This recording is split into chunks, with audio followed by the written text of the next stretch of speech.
You don't deserve public money and public support until the public is again in charge of the district. I trust our teachers, and our teachers are telling us that they do not trust this administration. Political headwinds building against Houston ISD's $4.4 billion bond proposal, the biggest in Texas history. The measure to rebuild and replace campuses now drawing opposition from both Democrats and Republicans.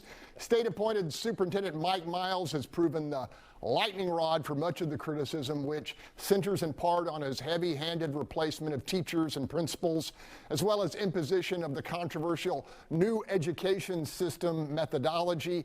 Supporters of the measure say students' welfare will suffer if the bond is defeated. That means that we put off this bond for another couple of years. And I think for a lot of kids, we don't have that time to wait. I have to say, Dr. Bob Sanborn with Children at Risk has been a tireless advocate for kids. That said, panel, it appears the pro-bond forces are fighting an uphill battle. Dr. Sergio Lira, is that true?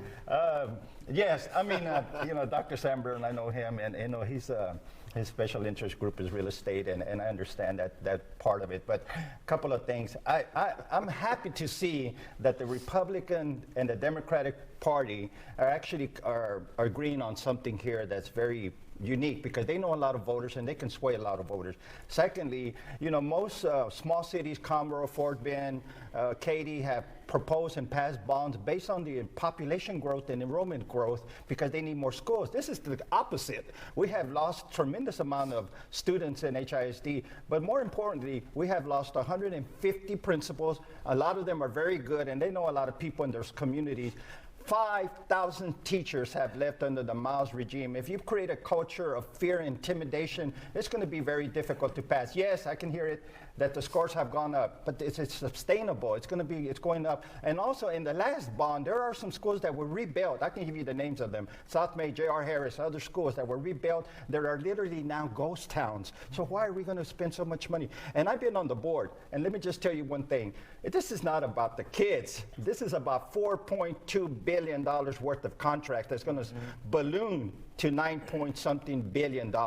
This is what it's all about. With interest. All right, Bill, Sergio makes the case of throwing all the babies out with the bathwater here in a reform movement that does not have the backing of elected officials, although when we gave him that opportunity, it was a train wreck. But anyway, thoughts?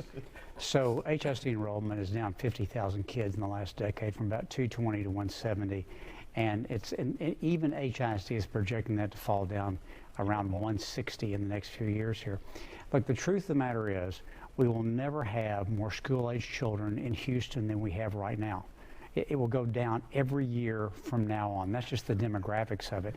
And we're spending $4.4 billion primarily rebuilding elementary schools. I just have a hard time understanding it. But I do want to congratulate HISD, because they have done something I've never seen in the political history of Houston. They've gotten the Democratic Party and the Republican Party to agree and both pass a resolution opposing this.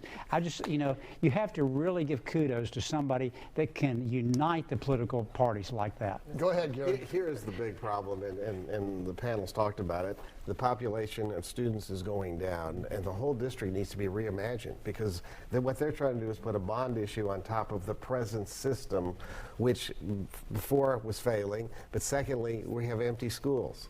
I mean, we need to be consolidating schools, but they need to take a whole different look at how they educate, because I've told you stories. I have clients I deal with in the juvenile courts on a regular basis, go to HISD, they're supposed to be in the 9th or 10th grade, and they're reading at a 3rd grade level. That tells me you're failing. Maybe we need to have reading programs for the kids so they can actually know how to read and write, because that's a big problem. So that's what we need to do, and that's why the bonds need to be defeated. You got to leave it there. Maybe